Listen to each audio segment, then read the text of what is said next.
So good morning friends, welcome to my channel Edward wings. And finance account assistant का जो exam हुआ था उसकी रिवाइज आंसर की जो है रात को अपलोड कर दी गई है। काफ़ी सारे बदलाव जो हैं उसमें देखने को मिले हैं। इतने बदलाव जो हैं वो उम्मीद नहीं कर रहे थे बच्चे, लेकिन फिर भी काफ़ी सारे बदलाव किए गए हैं। क्या क्या बदलाव किए गए वो भी हम आगे डिस्कस करेंगे। लेकिन इतने बदलाव करने के बाद अभी भी जो है कहीं ना कहीं इस रिवाइज आंसर की में सारे जो एरर थे, एक हम कह सकते हैं जो एरर फुल ऑफ एरर जो थी फाइनेंस अकाउंट असिस्टेंट के आंसर की पहले वाली, उसके सारे एरर जो है उसको अभी तक भी रिमूव नहीं किया गया है। कुछ एरर ऐसे हैं जो कि बिल्कुल सामने दिखते हैं कि ये एरर जो हैं किए गए हैं, स्टिल वो चीज़ें जो हैं वो रिवाइज नहीं की गई हैं। रात को जब से आंसर किया है बच्चों के मैसेजेस आ रहे हैं व्हाट्सएप पे, ईमेल्स आ रहे हैं कि ये चीज़ रिवाइज नहीं हुई है, ये चीज़ रिवाइज नहीं हुई है। और काफ़ी सारे बच्चों का सेम यही चीज़ कहना है। दो ही क्वेश्चन है जिसके ऊपर हर बच्चा फोकस कर रहा है कि ये जो है वो रिवाइज होना चाहिए था, वो चीज़ रिवाइज नहीं हुई है। उसके ऊपर भी डिस्कस करेंगे और क्या-क्या आगे फ्यूचर कोर्स ऑफ एक्शन जो है वो रहेगा, ये भी पॉसिबिलिटीज़ जो है उसके ऊपर हम देखेंगे, ठीक है? और मार्क्स आप कैसे कैलकुलेट करोगे, क्योंकि 2 क्वेश्चन न्यूलिफाइड भी हो चुके हैं, तो आप कैसे अपने मार्क्स अब कैलकुलेट करोगे? सिंपल वे में आपको बताने वाला हूँ, वो भी आप देख सकते हैं। एंड इन केस 2 बच्चों के बीच टाई हो रहा है, तो तब क्या होने वाला है, ये भी हम देखेंगे, ठीक है? सबसे पहले कैलकुलेशन देखते हैं, मार्क्स आप कैसे कैलकुलेट करोगे। देखिए, पहले जो है आपका टोटल जो है वो 120 था। तो 120 क्वेश्चन थे, एक-एक नंबर का क्वेश्चन था, तो आपके जो है 120 नंबर हो जाते थे। अब 2 क्वेश्चन क्योंकि न्यूलिफाइड हो गए हैं, अब आपका टोटल जो है आप उसको 118 मान के चलिए, ठीक है? 118 मान के चलिए।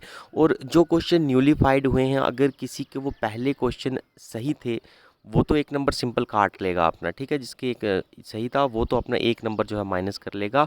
अगर किसी का वो क्वेश्चन गलत था पहले और अब ये न्यूलिफाइड हो गया है, तो वो अपने 0.25 मार्क्स जो है वो ऐड कर सकता है, अगर उसका पहले गलत था, ठीक है? गलत था तो आपने 0.25 मार्क्स जो है उसमें से नेगेटिव मार्किंग की होगी, अब आप उस 0.25 मार्क्स को ऐड कर सकते हैं। और अगर किसी ने टच ही नहीं किया था, तो उसको तो कोई फ़र्क नहीं पड़ने वाला। आप अपना टोटल बनाइए और आप टोटल अपना जो है वो आउट ऑफ 118 बनाएँगे, ठीक है? तो सिंपल वे है कैलकुलेट करने का, ज़्यादा कोई हेक्टिक जॉब नहीं करनी है आपको, ज़्यादा सोचना नहीं है। एंड बाकी जिस केस में हम देखेंगे, अगर कुछ बच्चों का टाई हो रहा है, स्कोर अगर किसी का टाई हो रहा है, तो सिंपल जो है आपकी डेट ऑफ बर्थ जो है, जिसकी डेट ऑफ बर्थ जो है वो ज़्यादा होगी as comparison to the other person, वही जो है वो लिस्ट में जो है वो ऊपर होगा, ठीक है? आपकी अगर डेट ऑफ बर्थ 1990 है और दूसरे की जो है 1991 है, तो ऑफ कोर्स 1990 वाला जो होगा उसको पहले प्रेफरेंस मिलेगी, ठीक है? तो ये ऐसे जो है आप मार्क्स कैलकुलेट कर सकते हैं। उसके बाद आगे चलें तो देखिए, टोटल अगर आप देखोगे 2 क्वेश्चन ऐसे हैं जो कि रिवाइज़ हुए हैं, 2 क्वेश्चन ऐसे हैं जो कि न्यूलिफाइड हुए हैं और 3 क्वेश्चन ऐसे हैं जिनके 2 ऑप्शन जो हैं वो सही किए गए हैं। यानी दोनों में से अगर आपने कोई भी ऑप्शन टिक किया है, तो आपका क्वेश्चन जो है वो सही माना जाएगा, ठीक है? रिवाइज़ कौन-कौन से क्वेश्चन हुए, तो सबसे पहले ये दोनों क्वेश्चन जो हैं, बिल्कुल बच्चों को पता था कि ये 2 क्वेश्चन जो है वो पक्का रिवाइज़ होंगे, जिसमें आपका डॉक्यूमेंट्री एविडेंस जो है ये वाउचर नहीं बताकर जो है कुछ और बताया गया था। और दूसरा था डायरेक्ट टैक्स जो है वो कौन-सी चीज़ पर एप्लीकेबल नहीं है, तो वो एग्रीकल्चर इनकम पर नहीं था, ठीक है? तो पहले कोई और बताया गया था। ये दोनों क्वेश्चन अब रिवाइज़ किए गए हैं और इनके आंसर्स जो है वो अब ये हैं, तो ये अच्छी चीज़ है, इसको रिवाइज़ किया गया। कंट्रोवर्सी जो थी इस पे भी काफ़ी थी, इसको भी रिवाइज़ किया गया, बहुत अच्छी चीज़ है। उसके बाद ये क्वेश्चन है जिनके 2 ऑप्शन जो है रॉन्ग हैं, जैसे debit note and credit note किसी-किसी बच्चे ने टिक किया था, तो जिसका डेबिट या क्रेडिट जिसने दोनों में से कोई भी टिक किया होगा वो अब ठीक होगा, ठीक है? दूसरा जम्मू कश्मीर रीऑर्गनाइज़ेशन एक्ट वाला जो फ़ॉल्स स्टेटमेंट पूछा गया था, उसमें कुछ लोग गवर्नर पर कन्फ्यूज़ थे, दूसरे जो थे वो एसटी-एससी रिज़र्वेशन वाले ऑप्शन पर कन्फ्यूज़ थे, तो इनके भी दोनों ऑप्शन जो हैं वो सही कर दिए गए हैं। यानी दोनों में से कोई भी आपने टिक किया है तो आपका क्वेश्चन सही माना जाएगा। एंड तीसरा जो है वो है सुबारदार मेला जो है वो कहाँ लगता है, तो वो भद्रवाह एंड डोडा, 2 अलग-अलग ऑप्शन दिए गए थे। आपको पता है कि भद्रवाह डोडा का ही पार्ट है, तो इसलिए पहले जो है इसको सिर्फ़ एक ही ऑप्शन माना गया था, इसलिए अब जिसने भद्रवाह या डोडा दोनों में से कोई भी टिक किया होगा तो वो उसका आंसर सही माना जाएगा, ठीक है? तो ये 3 हैं जिनके 2 क्वेश्चन जो है रिवाइज़ हुए। और उसके बाद 2 क्वेश्चन जो कि न्यूलिफाइड हुए हैं, वो है आपका ट्रायल बैलेंस वाला है। ट्रायल बैलेंस पूछा नहीं, सही तरीके से हम कह सकते हैं नहीं पूछा गया था, और उसके सारे ही ऑप्शन जो हैं किसी न किसी सिचुएशन पर एप्लीकेबल होते हैं, तो इसको न्यूलिफाइड कर दिया गया है। और दूसरा है सोशल अकाउंटिंग जो है उसकी क्लासिफिकेशन जो आई हुई थी, तो उसको भी न्यूलिफाइड कर दिया गया है, क्योंकि उसमें भी कुछ ऑप्शन जो थे वो काफ़ी डाउटफुल जो है वो डाले गए थे। ठीक है। तो इतना सब कुछ होने के बाद 7 क्वेश्चन लगभग जो हैं ऐसे हैं, मतलब 7 क्वेश्चन कुल मिलाकर अगर आप देखोगे उसमें चेंजेस कुछ ना कुछ देखने को मिले हैं, बहुत बड़ा चेंज जो है इसको कहते हैं।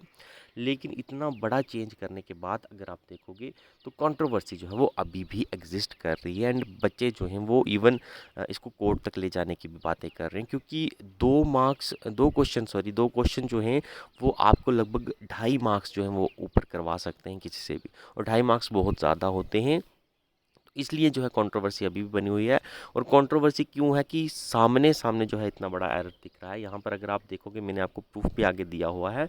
तो एरर है कहाँ पर, मिस्टेक कहाँ रेक्टिफाई नहीं की गई है, तो वो है आपके मैथमेटिक्स के 2 क्वेश्चन पर। ठीक है, मैथमेटिक्स के 2 क्वेश्चन थे, उसमें कहीं ना कहीं गलती जो है वो जेकेएसएसबी की तरफ से ही थी। 2 क्वेश्चन मैंने यहाँ पर हाईलाइट भी किए हैं। यहाँ पर अगर आप देख सकते हैं को लीनियर वाला क्वेश्चन था, और दूसरा आपका जो है एक साइमल्टेनियस इक्वेशन में m की वैल्यू पूछी गई थी। और ये क्वेश्चन मैंने कोई स्क्रीनशॉट घर से टाइप करके नहीं डाला है, ये क्वेश्चन पेपर के बीच में से जो है इनको क्रॉप करके डाला हुआ है। यहाँ पर अगर आप देखोगे तो यहाँ पर 2 ऑप्शन है, यहाँ पर एक जैसे ही जो है आपको ऑप्शन दिखेंगे। यहाँ पर ऑप्शन ए जो है, यहाँ पर अगर आप ध्यान से देखेंगे ऑप्शन ए भी 2 है एंड ऑप्शन सी भी 2 है। यहाँ पर जो है ये इसको बिल्कुल भी रिवाइज नहीं किया गया। अब अगर आप 4 सेट थे, 4 में से टोटल एक ही सेट था जहाँ पर -2 एंड +2 जो है ऐसे लिखा हुआ था। बाकी हर एक सेट पर, बाकी तीनों के तीनों सेट जो थे वहाँ पर ऑप्शन जो था वो 2 था और 2 था। अब दोनों में से कौन सा 2 होगा, ये बच्चों को काफ़ी कंफ्यूज कर रहा था। और साथ ही साथ m की वैल्यू पर अगर आप देखोगे, यहाँ पर भी अगर आप एक ऑप्शन देखोगे m is not equal to 6 और दूसरा है m is not equal to 6, तो फिर से यहाँ पर वही बदलाव। यहाँ पर भी आपको देखने को मिला होगा कि 4 में से सिर्फ एक ही सेट था जहाँ पर -6 था एंड +6 था। तो यहाँ से बच्चे चलो डिफ्रेंशिएट कर सकते हैं, लेकिन जहाँ पर दोनों ऑप्शन एक जैसे होंगे तो वहाँ पर जो है ये कैसे बच्चे क्या देखेंगे कौन सा 2 जो है वो सही है। और जब रात को आंसर की आई तो मैंने देखा कि जब अभी मैंने आंसर की देखी नहीं थी एक्चुअली, मेरा अपना एग्ज़ाम इतना नहीं था तो इसलिए मैंने नहीं देखी थी। तो यहाँ पर जब मैंने देखा कि वहाँ पर इतना मैंने आंसर की में ज़रूर देखा कि 3 क्वेश्चन ऐसे हैं जिसके ऑप्शन जो हैं वो 2 वाले कर दिए गए हैं। तो मैंने सोचा शायद ये 2 क्वेश्चन भी उसमें इंक्लूडेड पक्का होंगे, क्योंकि 2 ऑप्शन है, आप देख सकते हो दोनों ऑप्शन कन्फ्यूजिंग है। तो इन दोनों में से अगर कोई एक होता तो ठीक था, ओके था। 2 क्वेश्चन इनके भी 2 ऑप्शन ज़्यादा ठीक कर दिए जाते तो बहुत अच्छी बात थी। लेकिन बाद में बच्चों के जब मैसेजेस आए कि उन्होंने कहा कि ये क्वेश्चन तो सर रिवाइज़ हुए ही नहीं है, फिर मैंने खुद भी आंसर की के साथ चेक किया तो मुझे लगा, मैंने ये पाया कि सच में जो है ये आंसर की में ये आंसर जो है वो बिल्कुल भी टच ही नहीं किए गए, और ये बहुत बड़ी मिस्टेक है जेकेएसएसबी की तरफ से। एंड इसके बेसिस पर देखिए प्रूफ है सामने, अगर आप देख रहे हैं इसमें कोई छुपने छुपाने वाली बात तो है नहीं जो कि जेकेएसएसबी की नज़र में ना आई होगी। सामने अगर आप देख सकते हो 2 ऑप्शन एक जैसे दिए गए हैं दोनों क्वेश्चन में, तो बच्चे जो है आखिर कौन से क्वेश्चन को मार्क करेंगे। और जिन बच्चों ने इन दोनों में से किसी को मार्क किया उनकी क्या गलती है आखिर। इस क्वेश्चन को या तो न्यूलिफाइड करना चाहिए था जेकेएसएसबी को, या तो इनके 2 ऑप्शन जो हैं वो दोनों ऑप्शन जो कि ये वाला एंड इस केस में ये वाला दोनों ऑप्शंस जो है इनको जो है सही मानना चाहिए था। तब जाकर जो है हम कहते हैं कि ये रिवाइज आंसर की एक कंप्लीट जो है इसके एरर जो है उसको रेक्टिफाई किया गया है। लेकिन स्टिल जो है इसमें कंट्रोवर्सीज के लिए जो है जगह हम कहते हैं कहीं ना कहीं छोड़ दी गई है। और ये जो है आने वाले वक्त में इस एग्ज़ाम को मे भी कहीं ना कहीं गलत स्टेज पर भी ले जाए। जो एग्ज़ाम इतना स्मूथ तरीके से कंडक्ट करवाया गया था, और स्मूथ वे में जो है काफ़ी सारे बच्चे जो हैं, लगभग 1000 बच्चा है, अराउंड अराउंड एक अप्रॉक्सीमेटली 1000 बच्चा है जो कि इस जॉब के थ्रू या इस नोटिफिकेशन के थ्रू जो है अपनी लाइवलीहुड अर्न करने वाला था। कहीं ना कहीं उन सब बच्चों के रास्ते में जो है एक ऑब्स्टेकल जो है वो क्रिएट किया जा सकता है। तो जेकेएसएसबी को प्लीज़ मेरी भी बच्चों की तरफ से एक रिक्वेस्ट है कि इन 2 क्वेश्चंस की भी रिवीजन जो है वो की जाए।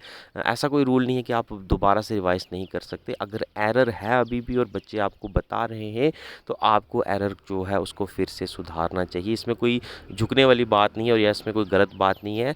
बच्चों के साथ इंसाफ होना चाहिए, जस्टिस होनी चाहिए। और ये क्वेश्चन जो है ये बिल्कुल नाइंसाफ़ी वाले क्वेश्चन हैं। अगर इनको रिवाइज नहीं किया गया तो जेकेएसएसबी की तरफ से हम कहेंगे बहुत बड़ा ब्लंडर जो है वो सामने आएगा, एंड ये ब्लंडर जो है फिर इस रिक्रूटमेंट प्रोसेस की कंप्लीशन में कहीं ना कहीं वो हर्डल डालेगा। तो जेकेएसएसबी से हमारी यही रिक्वेस्ट है कि इन 2 क्वेश्चनों को फिर से रिवाइज किया जाए, या तो इन्हें न्यूलिफाइड किया जाए या तो इनके दोनों ऑप्शन जो है उनको सही किया जाए, ताकि बच्चे जो हैं जिन्होंने मेहनत करके इस क्वेश्चन के ये ऑप्शन निकाले हैं और लास्ट में कन्फ्यूजन की वजह से जो है इन्होंने दोनों में से कोई एक टिक कर दिया या नहीं टिक किया, तो उन बच्चों को जो है इसका बेनिफिट ज़रूर मिलना चाहिए एज़ कम्पेयर टू जो जिसने भी तुक वगैरह मारी होगी। ठीक है, तो ये इसमें रेक्टिफिकेशन थी जिसको इम्प्रूव करने की अभी भी ज़रूरत है।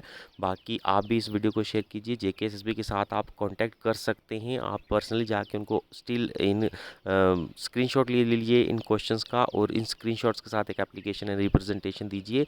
आई होप कि जेकेएसएसबी जो है इस बड़ी गलती को ज़रूर सुधारेगी, जो कि मे बी उनके एग्जामिनर्स या उनके हम कह सकते हैं एक्सपर्ट्स ना देख पाए हों। उस गलती को अगर आप हाईलाइट करके उनके सामने बिल्कुल ले जाएंगे, तो शायद से जो है इसको फिर से रिवाइज़ किया जाए, और फिर उसके बाद जो है इस रिक्रूटमेंट को एक अच्छे वे में जो है उसको कंप्लीट किया जा सकता है। ठीक है, तो thank you for watching this video. Thank you, have a nice day.